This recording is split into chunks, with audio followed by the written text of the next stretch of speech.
అండి వెళ్లి విద్యార్థులను అడిగితే వాళ్ళు భయపడుతున్నారు. మాస్క్ లేకుండా ఒక్క విద్యార్థిని కూడా మాట్లాడట్లేదు. ఎందుకంటే మీరు వెళ్ళిన తర్వాత మమ్మల్ని టార్గెట్ చేస్తారు. మమ్మల్ని భయపెడతారు. మాకు మార్క్స్ తీసేస్తారు. మమ్మల్ని ఫెయిల్ చేస్తారు అనేసి వాళ్ళు భయభ్రాంతులకు గురవుతూ మాట్లాడుతూ ఉన్నారు. ఝాన్సీ గారు ఇంతకుముందు మేడం గతంలో గారు గతంలో చెప్పారు. ఎప్పుడైనా ఇలాంటి సంఘటనలు జరిగాయా? మీతో ఏమైనా పర్సనల్‌గా షేర్ చేసుకున్నారా అక్కడ స్టూడెంట్స్? గతంలో వాళ్ళ పైన ఖచ్చితంగా జరిగింది అని చెప్పట్లేరు గానీ, మాకు డౌట్ ఉంది. వాళ్ళ పైన డౌట్ ఉంది.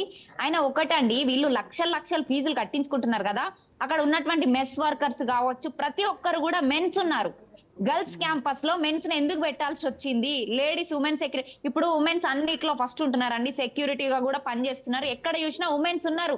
ఆ సోర్స్ ఉన్నప్పటికీ గూడా బాయ్స్‌ని పెట్టాల్సినటువంటి అవసరం ఏమొచ్చింది? ఈ కరెక్ట్. రోజు వాళ్ళని పెట్టిర్రు గాబట్టే గదా! ఇంతవరకొచ్చింది. యాహ్! అండ్ బాత్రూమ్‌లో ఉన్నటువంటి వెంటిలేటర్ పైన కూడా చేతి గుర్తులు కూడా ఉన్నాయి అని చెప్తున్నారు. ఝాన్సీ గారు. అట్లా నాటాలో చెప్పండి. రైట్. మేడం ఝాన్సీ ప్రతీది గారు. గూడా విద్యార్థులు విత్ ప్రూఫ్స్ తోనే వాళ్ళు బయటికొచ్చారండి. విత్ ప్రూఫ్స్ ఉన్నాయి కాబట్టే బయటికొచ్చి మాకిది జరిగిందని జెప్పేసి వాళ్ళు చెప్తున్నా గూడా మీరు ఫేక్ న్యూస్ క్రియేట్ చేశారని ఒక ఆరోపణ చేస్తా ఉన్నారు. ఇది ఆరోపణలు గాదు వాస్తవం. ఆ జరిగిన సమస్య పైన ముందే యాజమాన్యం స్పందించి యాక్షన్ తీసుకునే విధంగా చర్యలు తీసుకుంటే అసలు ఈ రోజు విద్యార్థి పరిషత్ గావచ్చు, మీడియా గావచ్చు, డిపార్ట్‌మెంట్ అక్కడికి వెళ్ళే పరిస్థితే ఉండకపోతుండే. అదే విధంగా మేడం ఇంతకుముందు చెప్పారు.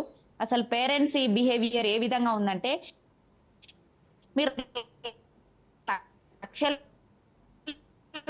పెట్టి కాలేజ్‌లో జాయిన్ చేసినప్పుడు దారుణమైన పరిస్థితి. మీ పిల్లలకి అన్యాయం జరిగితే పేరెంట్స్ ఎంతమంది వచ్చిరండి? ఎంతమందొచ్చి నిలదీసి కాలర్ పట్టి నిలదీసి అడగండి. మా పిల్లలకి ఎందుకు మీరు రక్షణ కల్పించట్లేదని.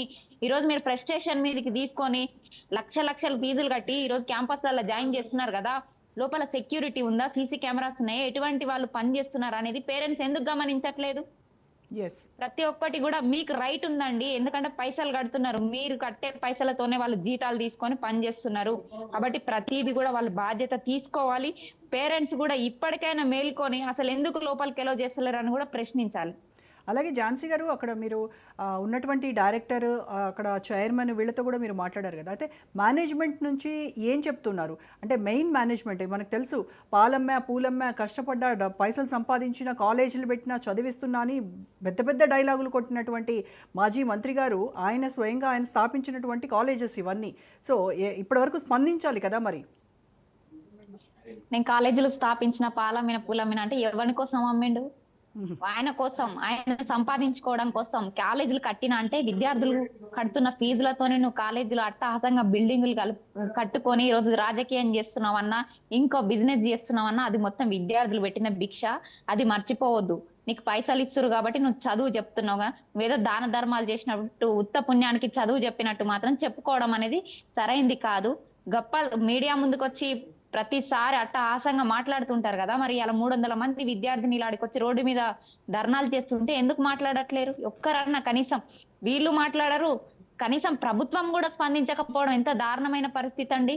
యాహ్! ఇంకొకటండి ఇక్కడ ఆ అమ్మాయిలకు అన్యాయం జరిగింది. ఏదో పబ్‌కి పోతేనో, ఏదో మాల్‌కెళ్తేనో, ఇంకెక్కడో పార్కులలోనో ఎక్కడో వీడియోస్ రికార్డ్ జేసి